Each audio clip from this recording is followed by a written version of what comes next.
Important story, তার নাম Banku Babu's friend, written by Satyajit Ray. তো সেটা আজ আমি ইন ডিটেল আলোচনা করব তোমাদের সাথে। বঙ্কু বাবুস ফ্রেন্ড, এই যে শর্ট স্টোরিটা, এই শর্ট স্টোরিটা প্রথম সন্দেশ বলে একটা পত্রিকা ছিল, একটা ম্যাগাজিন বেরোতো, সেটা 60s বেরোতো, 60s 70s এগুলো খুব ক্রেজ ছিল। সালটা ছিল 1962, যখন সত্যজিৎ রে এটা লিখেছিলেন, এই স্টোরিটা লিখেছিলেন এবং সেটা পাবলিশ করেছিলেন ইন হিজ ম্যাগাজিন সন্দেশ। এবং সেটা ছিল একটা বেঙ্গলি সায়েন্স ফিকশন। ফিকশন কথার মানে কি? ফিকশন কথার মানে হচ্ছে ইমাজিনারি স্টোরি, যার কোনো রিয়েল বেস নেই। তুমি বলতে পারো সেটাকে সার রিয়ালিটি, অর্থাৎ রিয়ালিটির ওপরে যদি সেটা কিছু হয়ে থাকে সেটাই, যেটাকে তোমরা বলতে পারো hypothesis or high level of imagination based on science. তাই জন্য এর নাম আমরা দিতে চাই সায়েন্স ফিকশন। এটা হচ্ছে শর্ট স্টোরিটার জনার। জনার অনেকে বলে জনার, মানে হচ্ছে kind of writing or style of writing. তোমরা লিখতে পারো বেঙ্গলি সায়েন্স ফিকশন। আর ইয়ার অফ পাবলিকেশন আমি বললাম 1962 AD in the Sandesh magazine. Okay. তো বঙ্কু বাবুস ফ্রেন্ড স্টোরিটা হাইপোথেটিক্যাল, বেসড অন সায়েন্স, তাই জন্য এটাকে আমরা সায়েন্স ফিকশন বলছি। কিন্তু বিষয়টা হচ্ছে গল্পটা যতটা ইন্টারেস্টিং ঠিক ততটাই এডুকেটিভ। কিরকম? এর প্লট ডিজাইন, এর ডেসক্রিপটিভ লেভেল, ন্যারেটিভ স্টাইল, এগুলো দেখলেই তোমরা বুঝতে পারবে যে এর মধ্য দিয়ে একটা high level of philosophy mister Ray express করেছেন। কিভাবে? চলো আমরা একটু পড়ে দেখি। The short story Banku Babu's Friend by Satyajit Ray is about a teacher named Banku Babu who remains calm despite being constantly teased and pranked by his students.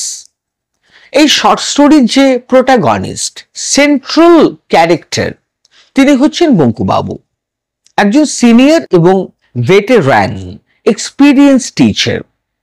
উনি কাঁকুরগাছি যে village, এখন শিয়ালদা কাঁকুরগাছি, তো সেটা আগে ভিলেজ ছিল, এখন টাউনশিপ হয়ে গেছে। সেখানকার একটা প্রাইমারি স্কুলে উনি জিওগ্রাফি অ্যান্ড বেঙ্গলি পড়াতেন। 22 বছর পড়াচ্ছেন লাগাতার, লাস্ট 22 years। অর্থাৎ তোমরা বুঝতেই পারছো যথেষ্ট অভিজ্ঞ মানুষ এবং যথেষ্ট সিনিয়র ইন এজ। যাই হোক, কিন্তু বঙ্কু বাবু তিনি ভীষণ calm and quiet person by nature. উনি ভীষণ কাম অ্যান্ড কোয়াইট পারসন। উনি কিছুতেই টেম্পার লুজ করেন না, কোনো অবস্থাতেই করেন না। ওকে, যদিও উনি কনস্ট্যান্টলি টিজড এবং প্র্যাঙ্কড হন শুধুমাত্র তার স্টুডেন্টের দ্বারা নয়, তার যারা কলিগস এবং তার যারা ফ্রেন্ডস তাদের কাছ থেকেও। তা সত্ত্বেও তিনি কিন্তু calm and quiet person by nature. কি করে এত পেশেন্ট তিনি? তার পিছনেও অনেকগুলো সাইকোলজিক্যাল কারণ আছে, সেগুলো আমরা ইন কোর্স অফ টাইম বলছি। He endures all these mischievous acts because he loves teaching a few good students in each class. দেখো, বঙ্কু বাবু অ্যাজ এ ভেটারান টিচার, উনি একজন ফিলোসফার আনডাউটেডলি। তার কারণ, তোমরা একটা জিনিস যদি স্ট্যাটিস্টিক্স অ্যানালাইজ করো, তার একটা জিনিস কিন্তু পরিষ্কার বুঝতে পারবে যে 100 জন স্টুডেন্টের প্রথম 5-10 জন খুব ভালো স্টুডেন্ট হয় সব ক্লাসেই। তারা সিরিয়াস হয়, তারা অ্যাটেন্টিভ হয়, তারা রেসপেক্টিভ হয় এবং তারা অনেক বেশি বেনিভোলেন্ট হয়। এখন বিষয়টা হচ্ছে টিচার তাদের কিন্তু ভালোবাসেন। উনি যদি প্রকৃত শিক্ষক হয়ে থাকেন এবং সেই যদি প্রকৃত স্টুডেন্টদের পড়ান, তিনি কিন্তু খুশি হন। তাহলে যদি 100 জন স্টুডেন্টের প্রথম 5-10 জন সিরিয়াস হয়, বাকিগুলো কি? বাকিগুলো অ্যাভারেজ, ফাঁকিবাজ। আর বঙ্কুবাবু তাদের দ্বারাই টিজড এবং প্র্যাঙ্কড হতেন। বঙ্কুবাবু কিন্তু এই স্ট্যাটিস্টিক্সটা ভালো বুঝতেন যে প্রথম 5-10 জনকেই তিনি পড়াতে আসেন যারা সিরিয়াসলি তার পড়া নেয় এবং তাকে গুরুত্ব দেয়। ঠিক আছে, বঙ্কুবাবু ক্লাস করাতেন শুধুমাত্র সেই স্টুডেন্টদের মুখ চেয়েই, ওই প্রথম 5 থেকে 10 জন। ওকে। In his free time, he attends social gatherings hosted by Sripati Babu, where he is also ridiculed but feels obligated to attend it. So, অদ্ভুত বিষয় দেখো, সারা সপ্তাহ throughout the week উনি স্কুল অ্যাটেন্ড করতেন অ্যাজ এ টিচার এবং যথেষ্ট টিজড এবং প্র্যাঙ্কড হতেন বাই দ্য স্টুডেন্টস। এটা সত্যিই খুব দুর্ভাগ্যের বিষয়। As a teacher myself I feel sorry for him. কিন্তু বিষয়টা হচ্ছে তার সাইকোলজিকে আমি হ্যাটস অফ জানাই। তিনি এত পেশেন্ট পারসন যে স্টুডেন্টরা তাকে প্র্যাঙ্ক করে, টিজ করে, তাকে ডিস্টার্ব করে, ইরিটেট করে, বিভিন্ন রকম কমেন্ট হয়তো পাস করে, তাও তিনি কাম এন্ড কোয়াইট এবং তিনি তার কেরিয়ার, তার মিশন, তার স্ট্র্যাটেজি, তার টার্গেট অ্যাটেম্পট কোনো ক্ষেত্রেই তিনি পিছিয়ে থাকেন না অ্যাজ এ টিচার। কারণ স্বার্থ একটাই, ওই 5-10 জন স্টুডেন্ট। তাহলে বুঝতে পারছো অ্যাজ এ টিচার বঙ্কুবাবুর সাকসেসটা কোথায়? ওই 5-10 জন স্টুডেন্টস যারা জীবনে শাইন করবে, ঠিক না? তো যাই হোক, এই সারা সপ্তাহ তাদের টিজিং সহ্য করে, পেশেন্টলি স্টুডেন্টদেরকে ডিল করে, ভালো স্টুডেন্টদের ভালোবেসে পড়িয়ে, তিনি উইকেন্ডে, তার একটা ফ্রেন্ড ছিল, তিনি লয়ার ছিলেন ভিলেজে, তার নাম ছিল শ্রীপতি মজুমদার। তার বাড়িতে একটা টি পার্টি গ্যাদারিং হতো ইন দ্য ইভিনিং। তো সেটা তিনি অ্যাটেন্ড করতেন নিয়মিত। আর সেখানে বেশ কয়েকজন ফ্রেন্ডস, বয়স বেশি বয়স কম, সমবয়সী, বিভিন্ন টাইপের ক্যাটেগরির ফ্রেন্ডরা ওখানে জড়ো হতেন এবং বিভিন্ন রকম আলোচনা সেখানে উঠত। সায়েন্স থেকে, ফিলোসফি থেকে, হিস্ট্রি থেকে, জিওগ্রাফি থেকে, ল, ক্রাইম ইত্যাদি বিভিন্ন বিষয়, সামাজিক বিষয় ইত্যাদি আলোচনা সেখানে হতো। তো বঙ্কুবাবু সেখানে ছিলেন ব্যাকডেটেড, অর্থাৎ বঙ্কুবাবুর যে তোমার স্ট্র্যাটেজি বা তার যে ওপিনিয়ন, কোনো কিছুকেই সেই ফ্রেন্ডরা খুব একটা ভ্যালিউ দিতেন না। তাই জন্য বঙ্কুবাবুকে তারা ইরিটেট করতেন, টিজ করতেন, বিচ্ছিন্ন রকম কমেন্ট পাস করতেন। এটা একটা বন্ধু আরেকটা বন্ধুকে পাস করতে পারে না, ইলিগাল, সেগুলো হতো। তাও বঙ্কুবাবু সেই সোশ্যাল গ্যাদারিং বা ইভিনিং টি গ্যাদারিং তোমরা যাই বলো, সেটা উনি কিন্তু অ্যাটেন্ড করতে ভুলতেন না। তোমরা এখন মনে করতে পারো যে বঙ্কুবাবু বেহায়া টাইপের মানুষ। বেহায়া মানে যার কোনো সেলফ রেসপেক্ট নেই, কথাটা কিন্তু ঠিক নয়। কথাটা হচ্ছে এর জন্য তার একটা সাইকোলজি দায়ী। শ্রীপতি মজুমদারের ওপিনিয়ন, তার সেইং তাকে অ্যাট্রাক্ট করত সেই মিটিংয়ে। তাই জন্য তিনি বোর্ডেম কাটানোর জন্যে, একঘেয়েমি মোনোটোনাস রুটিন লাইফ কাটানোর জন্য তিনি সোশ্যাল গ্যাদারিংয়ে যেতেন এবং ইপটিজিং, প্র্যাঙ্ক ইত্যাদিগুলোকে তিনি ইভেড করতেন, বাইপাস করতেন, খুব একটা গুরুত্ব দিতেন না। এখানে ঢুকি, এখান দিয়ে বার করে দিতেন। তাই জন্য তিনি কি করতেন? সার্ভাইভ করতে পারতেন সেখানে। During one such gathering, the topic of conversation shifts to space and aliens. কোনো একটা উইকেন্ডের সন্ধ্যাতে তাদের বিভিন্ন টাইপের, বিভিন্ন ডাইমেনশন, বিভিন্ন স্পেকট্রাম অফ সোশ্যাল স্ট্র্যাটা, বিভিন্ন টাইপের আলোচনা চলছে। হঠাৎ তাদের আলোচনা space travel, space science, alien ইত্যাদি বিষয় হঠাৎ শিফট করে যায়। Banku Babu suggests that if someone from a different planet were to visit Earth, they might choose any place, including their village. দেখো বিষয়টা কিন্তু আমি একেবারেই বলতে পারি না যে আনসাইন্টিফিক বা আনএক্সপেক্টেড।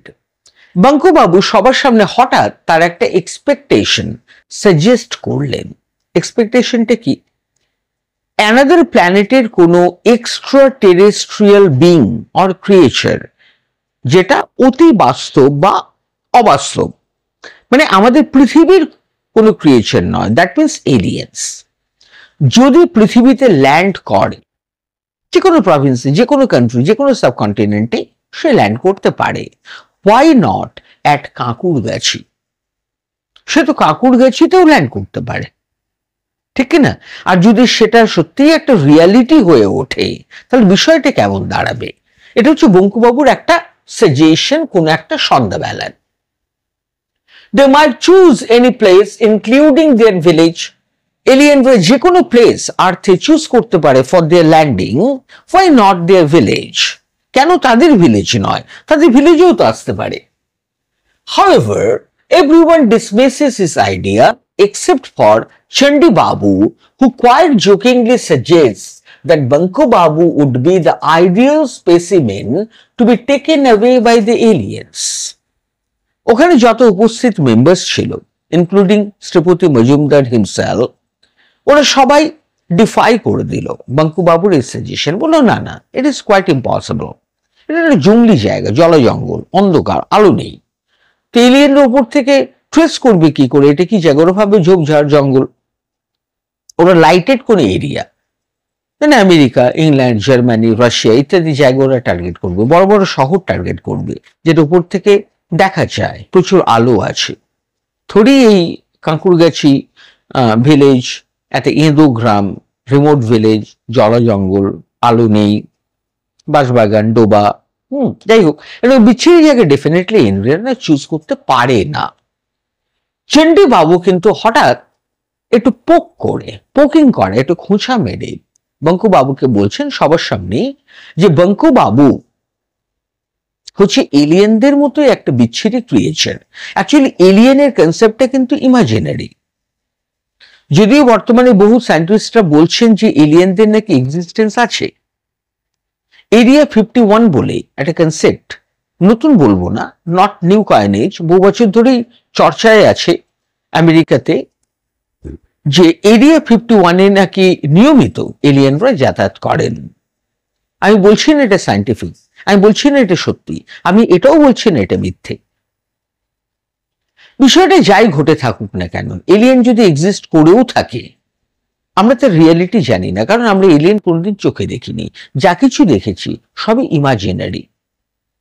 বঙ্কুবাবু এখানে যে এলিয়েনকে দেখছেন, যার নাম অ্যাং স্টোরিতে রয়েছে, সে কিন্তু ইমাজিনারি একটা ক্যারেক্টার, কিন্তু একটা জিনিস কিন্তু এখানে ফুল প্রুভড, সেটা হলো এলিয়েন যে অ্যাং, সে হচ্ছে বঙ্কুবাবুর ট্রুয়েস্ট ফ্রেন্ড। ভিলেজে এত পরিচিত থাকা সত্ত্বেও বঙ্কু বাবুর কিন্তু কোনো ট্রু ফ্রেন্ড ছিল না, except this extra terrestrial creature Ang. এটা কিন্তু ভারী অদ্ভুত বিষয়। তো চন্ডীবাবু হঠাৎ একটা বিচ্ছিরি কমেন্ট পাস করে বলছেন যে যদি পৃথিবী থেকে একটা টোকেন, একটা মেমেন্টো, একটা ফরশেক কথা মানে এটা কি? স্মৃতি সারণিকা। সারণিকা মানে কি? এমন একটা আইটেম যেটা ট্রাভেলাররা ক্যারি করে আনে বাড়িতে, যাতে সেই জায়গার মেমোরিটা তাজা থাকে। ধরো আমি কাশ্মীরে বেড়াতে গেলাম, কাশ্মীরের যে হ্যান্ডিক্রাফট, ওখানকার যে বাড়ির মা বোনেরা যে তোমার হাতের কাজ করেন, ফুলকারি আছে, আরো অনেক টাইপের আছে শিল্প, হাতের কাজ করেন, দেখার মতো, খুবই সুন্দর। তো সেটা যদি আমি বাড়িতে এনে যত্ন করে রাখি আর সেটা মাঝে মাঝে দেখি, তাহলে কিন্তু কাশ্মীরের যে মেমোরি, সেটা কিন্তু আমার মনে তাজা থাকবে। তো দ্যাট ইজ কল মেমেন্টো আর কিপসেক, ওকে, বা টোকেন অনেকে বলে। তো চন্ডী বাবু যে কমেন্টটা পাস করছেন যে Banku babu should be the token to Ang, Ang যদি পৃথিবী থেকে কোনো একটা কমেমোরেটিং স্মরণীয় কোনো ইনগ্রেডিয়েন্ট বা কোনো আইটেম নিয়ে যেতে চায় তাদের প্ল্যানেটে, সেটা Bankubabu might be the best supplement. এটা চেন্ডুবাবুর মত অনুযায়ী আমি বলছি। ওকে, দেখো, feeling hurt and insulted, Bankubabu realizes that his companions are not true friends and decides to leave the gathering. এই সমস্ত poking, irritating comments, eve teasing, prank ইত্যাদি সহ্য করে করে করে করে একটা সময় তার দেয়ালে পিঠ ঠেকে যায়। তিনি বড় বিরক্ত বোধ করেন আর তিনি এটা ফিল করতে আরম্ভ করেন যে সেই সোশ্যাল গ্যাদারিং এ তার নিজের ফ্রেন্ড বলতে কিন্তু বেসিক্যালি কেউ নেই। While returning, he meets an extraterrestrial being, Aang, who had mistakenly landed on Earth instead of Pluto. তো অদ্ভুত একটা বিষয়, সেই দিনই যখন সোশ্যাল গ্যাদারিং থেকে বঙ্কুবাবু বাড়ির উদ্দেশ্যে রওনা দিয়েছেন, একটা বাসবাগানের মধ্য দিয়ে যাচ্ছেন, তো অন দ্য ওয়ে তিনি একটা এক্সট্রা টেরেস্ট্রিয়াল বিং, একটা এলিয়েন, তার সাথে তার দেখা হয়, তার নাম অ্যাং। সেই অ্যাং ভুল করে আর্থে ল্যান্ড করে, আর ল্যান্ড পূর্বিত কর ডাইরেক্ট কাঁকুরগাছিতে। সেই কোইন্সিডেন্সের উপরে কোইন্সিডেন্স আর কি, সে এত ইম্পর্টেন্ট কন্টিনেন্ট, সাবকন্টিনেন্ট, কান্ট্রি তে না নেমে চলে এসছে এদো ভিলেজ কাঁকুরগাছিতে, হোয়াট এভার। যাই হোক, তো সে সেখানে নেমেছে, তার সাথে বঙ্কুবাবু মিট করছে সেই বাঁশবাগানে।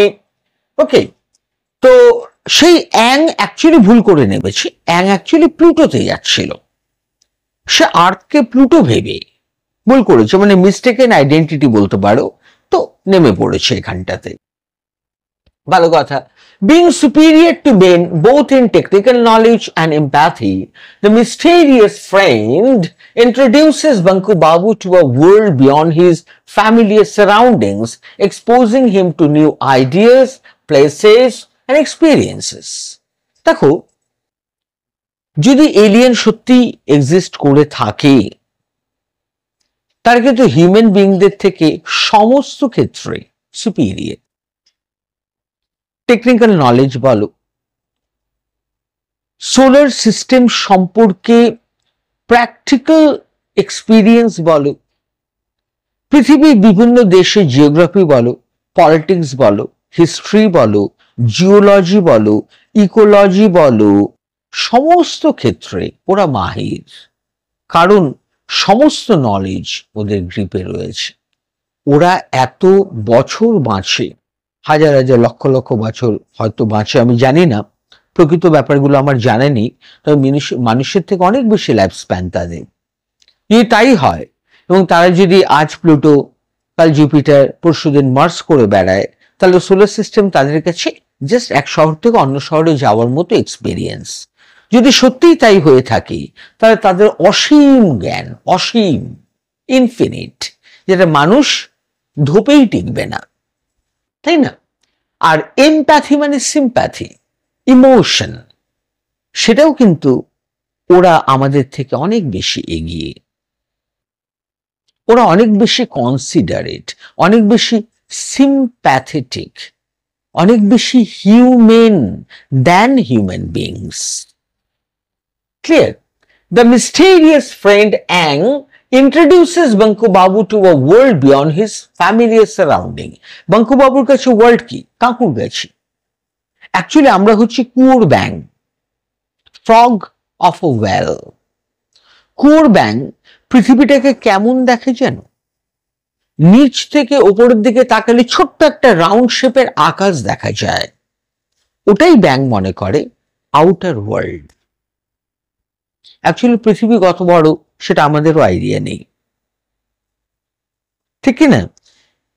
আমরা ব্ল্যাক হোল, তারপরে হচ্ছে সুপারস্টার্স, তারপর হচ্ছে মেগা হোলস, তারপরে হচ্ছে তোমার বিভিন্ন planets, solar system, another solar system, আচ্ছা আমরা আমরা শুনেছি। এই ব্যাপারে আমরা আমাদের নলেজ নেই বললেই চলে, একেবারে জিরো আর কি। ঠিক আছে, তো এই সমস্ত যে এক্সট্রা টেরেস্ট্রিয়াল বিংস, এরা কিন্তু এই সমস্ত ব্যাপারে যথেষ্টই পটু, experienced. Through his friendship with the mysterious character, Banku Babu undergoes a personal transformation. অ্যাংয়ের সাথে তার বন্ধুত্ব হয়, বন্ধুত্ব হওয়ার পরে বিভিন্ন রকম কথাবার্তা শেয়ার হয়, বন্ধুর মধ্যে যা হয় আর কি। হওয়ার পরে এত বেশি নলেজ বাঙ্কুবাবু গ্যাদার করেন, গেন করেন, যেটা তার যে ফ্রেন্ডস, সোশ্যাল গ্যাদারিং এ যে ফ্রেন্ডরা বসে বা তার কলিগস, এই পৃথিবীর সামান্য মানুষ তারা, তাদের থেকে অনেক বেশি জ্ঞান বঙ্কুবাবুর মধ্যে চলে আসে। উনি ট্রান্সফিগার্ড হয়ে যান to another Bankubabu. Okay, he learns new perspectives, gains confidence and develops a broadened understanding of the world. দেখো বাঙ্কুবাবুর মধ্যে অ্যাকচুয়ালি যেগুলো ল্যাকিং ছিল সেগুলো হচ্ছে পার্সপেক্টিভস। অ্যাকচুয়ালি ওনার না ছিল পার্সোনালিটি, না ছিল সেন্স অফ সেলফ রেসপেক্ট। দেখো এটা ছিল না, আমি আমার বলাটা হয়তো ঠিক হচ্ছে না, সেলফ রেসপেক্ট সবার মধ্যেই থাকে কম বেশি, বাবুর মধ্যেও ছিল ডেফিনেটলি, কিন্তু তিনি অনেক বেশি ফিলোজফার ছিলেন, ওর থেকে অনেক বড় তিনি ফিলোজফার ছিলেন। তাই জন্য তার কাছে পেশেন্সটাই সবচাইতে বড় ছিল অস্ত্র। পেশেন্স, র্যাডিক্যাল আন্ডারস্ট্যান্ডিংস, কোঅপারেশন, এগুলোকে উনি অনেক বেশি ভ্যালিউ দিয়েছেন।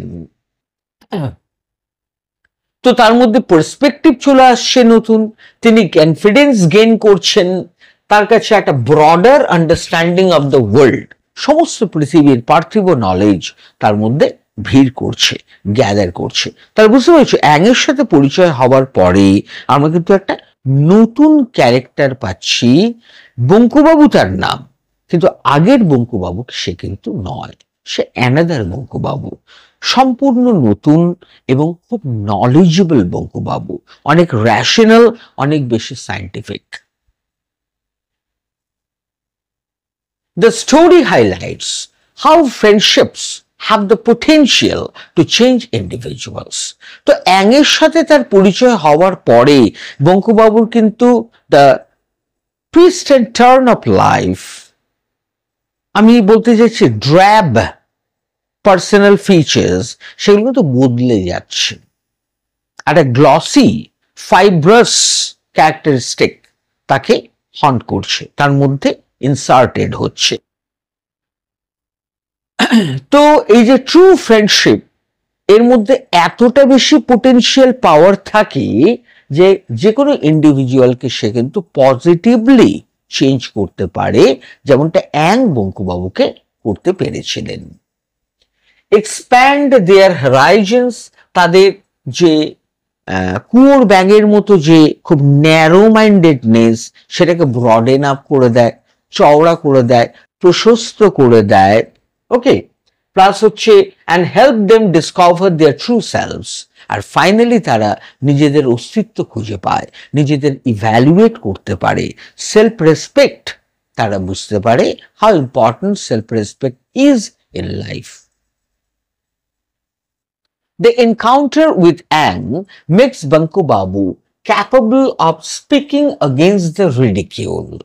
ও যে কনস্ট্যান্ট রিডিকিউলড হচ্ছে, সেন্ট্রাল অ্যাট্রাকশন ফর রিডিকিউল, অর্থাৎ বলতে পারো তুমি প্র্যাঙ্ক, এগুলো যে সেন্ট্রাল অ্যাট্রাকশন হয়েছিল বাঙ্কু বাবু, সেখান থেকে উনি ডিফ্লেক্ট করছেন, সরে আসছেন, লেভিটেট করছেন। He had suffered throughout his life, সারা জীবন, মানে অ্যাংয়ের সাথে দেখা হওয়া পর্যন্ত তিনি যথেষ্ট সাফার করেছেন, অন্তত সিনিয়র হওয়ার পর থেকে, বা সোশ্যাল গ্যাদারিং এ জয়েন করার পর থেকে, বা স্কুল জয়েন করার পর থেকে, হোয়াট এভার। তো যাই হোক, এবার তিনি তার ট্রু সেলফ খুঁজে পেয়েছেন, তিনি একটা নতুন বাঙ্কু বাবু নিজের মধ্যে আবিষ্কার করেছেন। It made him realise what true friendship means. আর ফাইনালি এখানে গল্পটা শেষ হয়ে যাচ্ছে। ফাইনালি বাঙ্কুবাবু এটা ফিল করছেন, রিয়েলাইজ করছেন, স্মেল করছেন, স্ম্যাক করছেন কি, যে what is true friendship, true ফ্রেন্ডশিপের আসল মানেটা কি। তাহলে বুঝতে পেরেছো, এখানে যেহেতু স্পেস ট্রাভেল, অ্যাং ইত্যাদি ক্যারেক্টারাইজেশন ইন্ট্রোডিউসড হয়েছে, তার জন্য এটাকে নাম আমরা দিয়েছি সায়েন্স ফিকশন। ওকে, এবার দেখো ক্যারেক্টারাইজেশন অফ বাঙ্কু বাবু। বাঙ্কু বাবুর ক্যারেক্টারিস্টিক কিছু ফিচার্স আমি এখানে ফোকাস করেছি, সেটা আমি রিড আউট করছি, তোমরা শোনো। Banku Babu, the protagonist of the story, is a mild-mannered and patient individual. Banku Babu mild-mannered means very polite, very sophisticated. Okay, R patient individual, ধৈর্য 100%, যেটা আমাদের মধ্যে নেই হয়তো এতটা। He is a teacher at the Kankurgachi village primary school where he has been teaching geography and Bengali for the past 22 years. উনি Kankurgachi village primary স্কুলে geography and Bengali teacher, আর লাস্ট 22 ইয়ার্স ধরে তিনি ওই স্কুলে পড়িয়ে আসছেন successfully. Despite facing constant teasing and pranks from his students, Banku Babu remains calm and rarely gets angry. এই 22 বছরই হয়তো তিনি ভিক্টিমাইজড হয়েছেন, বারবার স্টুডেন্টদের কাছে প্র্যাঙ্কের শিকার হয়েছেন, ঠিক আছে, কিন্তু ব্যাপারটা হচ্ছে তাও কিন্তু বাঙ্কু বাবু ভেরি ট্যাক্টফুলি, ভেরি পেশেন্টলি কেসগুলো হ্যান্ডেল করেছেন, ডিল করেছেন, এবং আনহার্ট, আনডাইংলি সে সিচুয়েশন থেকে বেরিয়েও আসতে পেরেছে। Is it? দেখো এবার বলছে Banku Babu's calm demeanor can be attributed to several factors. The Banku Babur মধ্যে এত পেশেন্স, এত কামনেস, এটা এলো কোত্থেকে? তার জন্য অনেকগুলো ফ্যাক্টর দায়ী। আমি ফ্যাক্টরগুলো তোমাদেরকে পড়ে শোনাই। Firstly, he realizes that losing his temper would jeopardize his job prospects, especially at his age. দেখো বাঙ্কু বাবু একজন ভেটারেন টিচার, অনেকটাই সিনিয়র।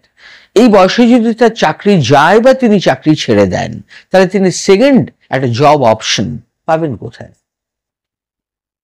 ঠিক কিনা? তো পেশেন্ট, উনি বাধ্য হয়ে পেশেন্ট হয়ে আছেন, এটা আমাদের ফার্স্ট রিজনিং। যে উনি যদি টেম্পার লুজ করেন, তার চাকরি চলে যাবে। চাকরি চলে গেলে উনি এই বয়সে চাকরি পাবেন কোথায়? এটা একটা মারাত্মক রিজন। দেখো তারপরে রয়েছে secondly, he finds fulfillment in teaching a handful number of good students who make his profession worthwhile. তোমাদের আগেও বলেছি, সেটা হচ্ছে যে ওনার যে স্ট্র্যাটেজি, সেটা হচ্ছে 100 জন ক্লাসের স্টুডেন্ট থাকলে প্রথম 5 বা 10 জন ভালো স্টুডেন্ট হয়, যারা টিচারকে ভগবান মানে, রেসপেক্ট করে, পেরেন্টসদের সম্মান দেয় এবং সমস্ত কথা শুনে চলে। টিচারদের তাদের পরে খুব মজা হয় এবং তারা বেটার রেজাল্ট করে এবং লাইফে শাইন করে। বাকি যে 90-95% যে বাচ্চারা থাকে, অ্যাকচুয়ালি তারা অ্যাভারেজ, তারা দুষ্টুমি করে, খুব একটা কনসেন্ট্রেটিভ নয় এবং তারা অ্যাভারেজ রেজাল্ট করে। তাহলে এই যে প্রথম 5 বা 10 জন স্টুডেন্ট, সেটা কিন্তু বাঙ্কু বাবুর টার্গেট। উনি তাদের পড়ান এবং তিনি highly satisfied. Sorry, he goes the extra mile by inviting these students to his house, offering them snacks and sharing exciting tales of foreign lands and adventures, displaying his talent as a storyteller. ওই যে 5 বা 10 জন student যাদের teacher ভীষণ ভালোবাসেন, তার সন্তানের মতোই ভালোবাসেন, তিনি তাদেরকে বাড়িতে ইনভাইট করেন। আর জীবনের বেঁচে থাকার যে মূল আধার, সেটা তাদের অ্যাকম্প্যানিমেন্ট থেকেই বাঙ্কু বাবু পান। ঠিক আছে, এবার সেই সমস্ত স্টুডেন্টদেরকে তিনি বাইরে বাড়িতে ইনভাইট করেন। বাড়িতে ইনভাইট করে তাদের তিনি স্ন্যাক্স খেতে দেন, স্ন্যাক্স অফার করেন, ফরেন ল্যান্ড মানে বিদেশি দেশ, এক্সাইটিং টেল তাদের সাথে শেয়ার করেন। He goes the extra mile by inviting the students to his house. দেখো, গোজ দ্য এক্সট্রা মাইল এই জায়গাটা কিন্তু বেশ important. Goes the extra mile মানে the base of his survival, the base of his existence. বেঁচে থাকতে গেলে যা প্রয়োজন, যে পাওয়ার, যে এনার্জিটা প্রয়োজন, তিনি কিভাবে নেন? দেখো, তিনি এই সমস্ত স্টুডেন্টকে তার বাড়িতে ইনভাইট করেন, তাদেরকে স্ন্যাক্স অফার করেন, তাদের সাথে ফরেন ল্যান্ডের যে গল্প সেগুলো শেয়ার করেন, এক্সাইটিং গল্পগুলো, সেখানকার অ্যাডভেঞ্চারাস কাহিনীও তাদের বলেন, এবং স্টোরি টেলার হিসেবে তিনি কতটা দক্ষ, ভার্সড, স্কিল্ড, সেটা তিনি তাদের প্রমাণ দেন। Outside of his work, he attends evening gatherings hosted by the lawyer Sripati Majumdar. তার যে কেরিয়ার, স্টুডেন্ট নিয়ে তার যে সারা সপ্তাহ কাটা, পড়াশোনার মধ্যে থাকা, পড়াশোনা বোঝানো ইত্যাদি, এছাড়াও তার একটা ব্যক্তিগত জীবন ছিল।